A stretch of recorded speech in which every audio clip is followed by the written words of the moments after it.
Good morning. Thanks for inviting me. It's a pleasure to be here. I'm going to talk for about three topics today, all focused on global value chains, the past, the present, and the future. So let's start with what the situation looked like before before COVID hit. How had global value chains been developing? Well, all countries were participating in global value chains, but in different ways. So the orange and red on this world map show countries that were participating primarily by trading in raw materials and commodities. So exporters of grain and fuels that then get processed by other countries and re-exported into other countries for final consumption. So when we think about global value chains, what it is trade that crosses more than one border. The blue countries were countries that participate in manufacturing value chains, and in dark blue, also services and innovative activities. These are really the big beneficiaries of the development of global value chains because they tend to be the higher value added areas and the high growth areas. And you see that there was Factory North America, Factory Europe, and Factory Asia, where many of these manufactured goods and services and innovative activities came from. And how did this develop over time? We saw a huge expansion from 1990 to the global financial crisis, with global value chains ultimately accounting for more than half of global trade. So that's saying that over 50% of trade is made up of goods that have crossed more than one border. And if you think about how this happens, every time a good crosses a border, there's a tariff paid. So the more borders it crosses, that adds up. It gets magnified over time. So high tariffs are very bad for the development of global value chains. So part of what drove this expansion was a big global opening.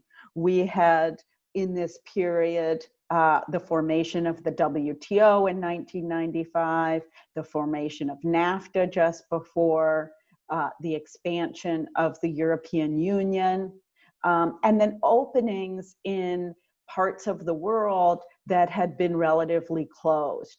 Eastern Europe opening, and then, as I said, joining the EU, and China opening, and then ultimately joining the WTO. So as tariffs came down, these global value chains developed.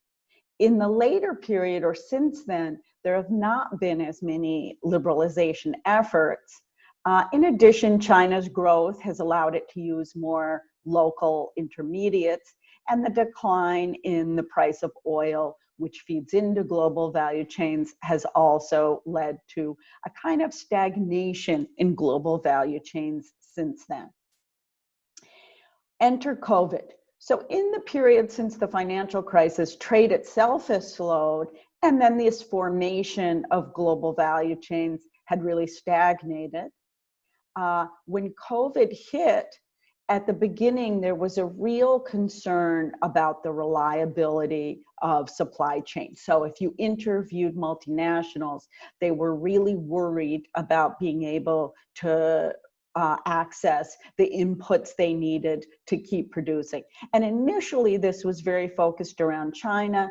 Then as the virus spread around the world, it became focused on all borders.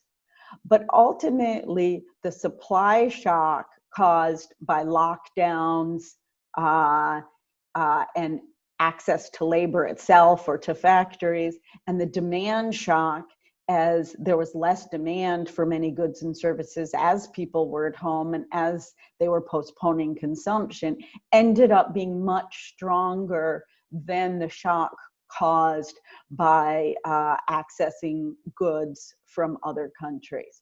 So demand has really become a top concern, even in April and March, when the survey you see on the left, a survey of multinationals, global multinationals we had done, showed that revenues and income were the main concerns, but there was significant concern about supply chains. They've turned out to be somewhat more resilient than people had thought at that time. Firms are mapping their global supply chains to overcome the lack of information. And then going forward, they're thinking about resilience in addition to efficiency. Global supply chains, the advantage of them is that by producing goods in the countries or areas where they can be most cheaply produced, you get great efficiency gains. So there's one city in China, for example, that produces most of the world's buttons. They can produce them at a much lower cost, and that lowers the costs for all apparel. But it also means the world is very dependent on that city for buttons. And so these are the kinds of issues that firms are starting to think about going forward. There have also been political concerns, and much of the discussion initially was on personal protective equipment like masks and hand sanitizer, as well as ventilators, where this sudden surge in demand for these goods, and in the very short run there's a limited supply, led countries to impose export restrictions, which really put trade at the forefront. But ultimately, in part because of global supply chains, firms have been able to expand production, and some of these export controls have been scaled back, and trade is flowing again, albeit there's still excess demand in some markets, especially for ventilators, where it's harder to scale up quickly. If we look at what happened to trade overall in the first half of 2020, we do see this decline, but it was really initially around capital goods as firms stopped investment, and then spread also to consumption and to intermediates. So all goods have been affected, and this is data from the US, Japan, and the EU and China on imports and exports of these goods. So there is, you can see the effects on supply chains, but it's really broad-based trade effects. And going forward, we're starting to see trade resuming more normal patterns, especially in East Asia, where the virus is more under control. So here's some recent data showing trade relative to the same month last year. And we do see a recovery, and actually one that is much quicker than what we saw during the global value chain, during the global financial crisis. So trade is coming back, and that's trade data through June. And on the right side, we have shipping container data, which shows it really returning to normal levels. This is the most recent data through mid-August, returning to normal levels by this period. And if we split across regions, what we see is that the smallest declines and the biggest rebounds are in East Asia and the Pacific. And despite suffering less of the human toll of the virus as of now in sub-Saharan Africa, the trade effects have actually been very strong. And similarly, South Asia as well. North America and Latin America have also remain weaker than before. When we look across sectors, while goods trade is coming back, services has been drawn down, especially because of travel and tourism, the hardest hit sector in the global economy. On the other hand, there's some positive effects on ICT and digital as we do more things like these Zoom conferences, and firms learn to work with people in different locations. A lot more meetings, both global and within country, of course, are taking place online, making it actually easier to substitute working with someone in a different location. And here is a real difference from the global financial crisis if we focus in on this travel and tourism sector, which is experiencing declines that are expected to be from 60 to 80% this year, compared with the global financial crisis, where arrivals only fell by 4%. And in addition to this decline in arrivals, comes with it a decline in prices, a decline in revenues, a decline in asset values. So while trade has been hit less than during the global financial crisis, goods trade, we're seeing travel and tourism being hit to a much, much greater extent. And it could be for a very long time, depending on how long it takes to have a vaccine and move to a recovery stage. Again, there's variation across regions with Sub-Saharan Africa, South Asia, the Middle East, not seeing much of a rebound. And again, like with trade, East Asia seeing a much stronger rebound. And the right side just focuses in on one small part of this, the safari sector, where we see that by April, 93% of respondents were recording, cancellations and declines in bookings of 75% or more.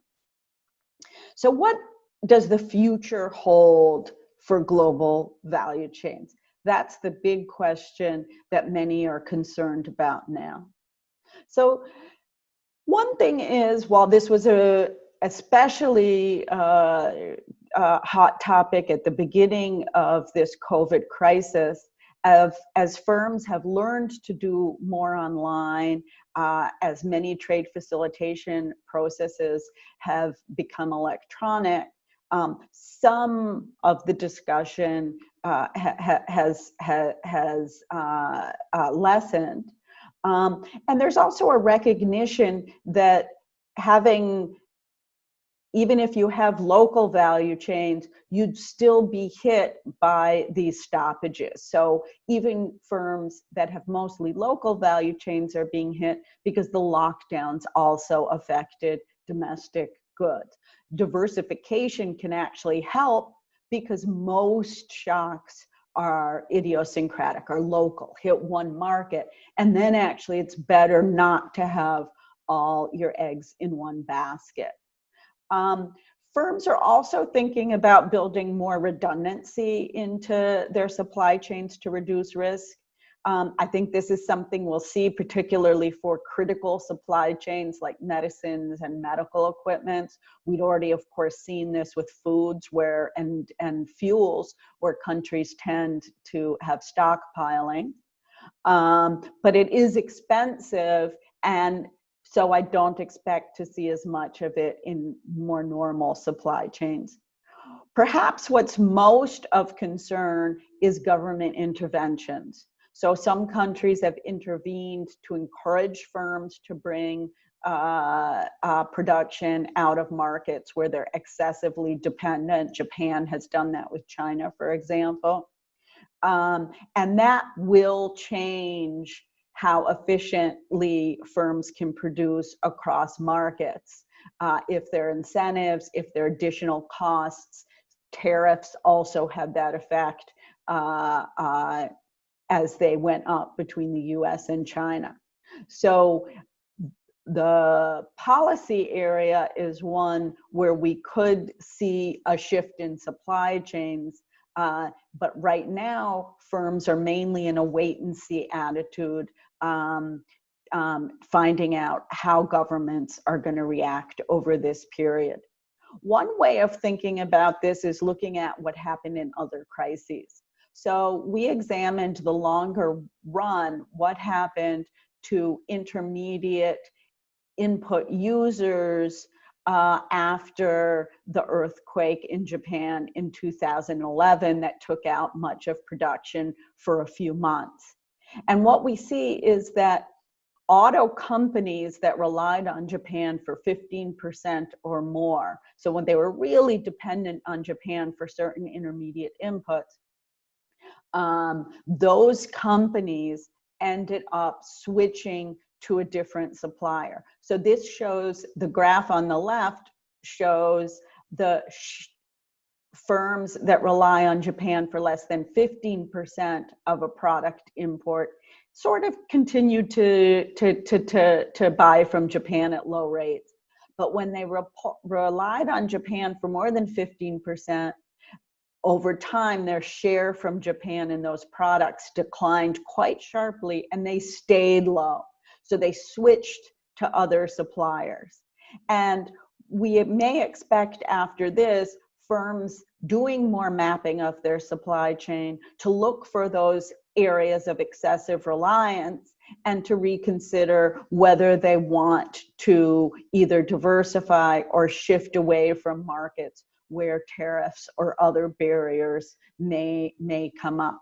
This is an opportunity for developing countries. As firms switched away from Japan, they tended to import more intermediates from developing countries, especially those that showed revealed comparative advantage were already producing those goods.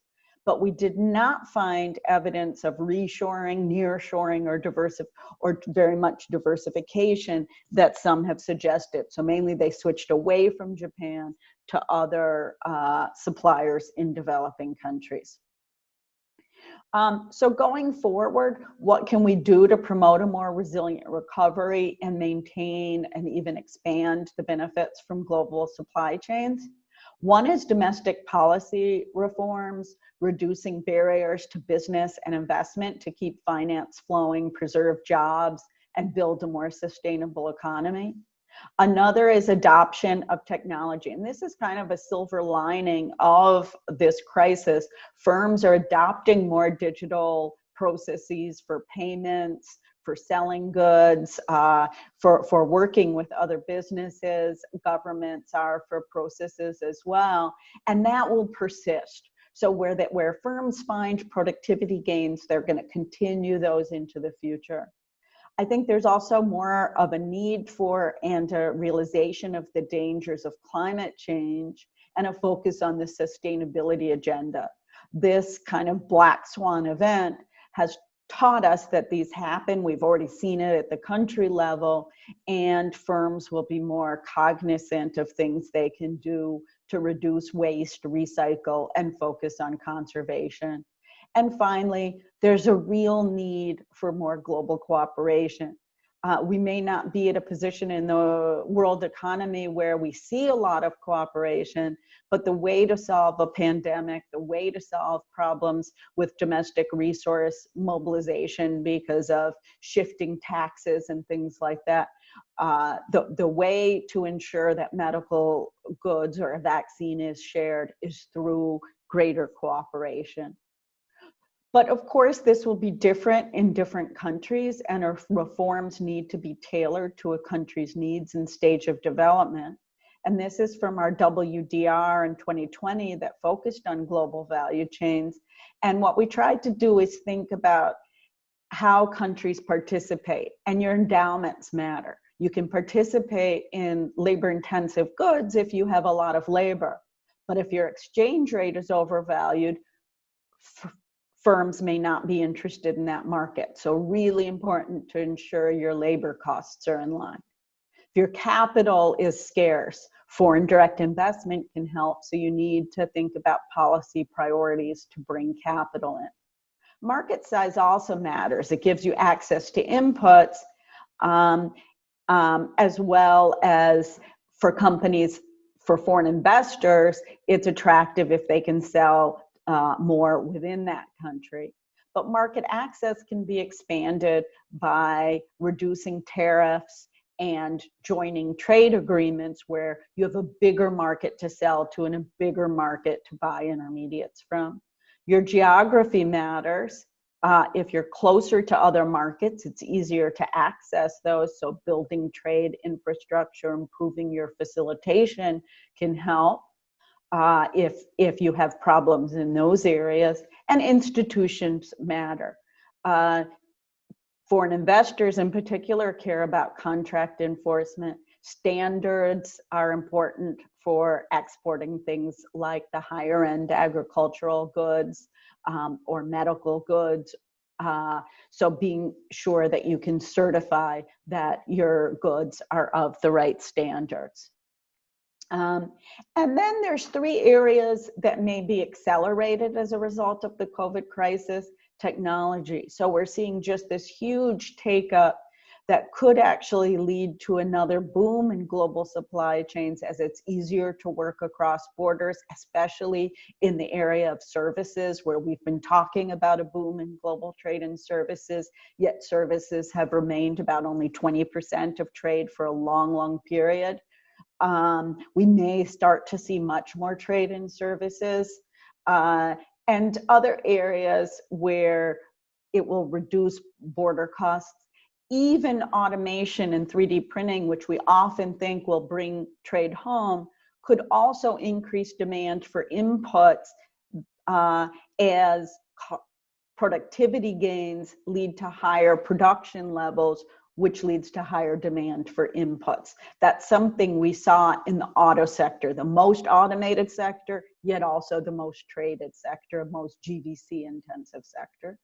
More of a demand for sustainability, using renewables, energy sources, reusing and recycling, and conservation and waste reduction, as well as so many areas that require better global cooperation. Whether it's around access to healthcare, trade and investment, the standards and regulation agenda, information sharing, and domestic resource mobilization, and of course the debt agenda. So these are 3 areas for acceleration. And that's all. Thank you very much, and I hope we have a good discussion.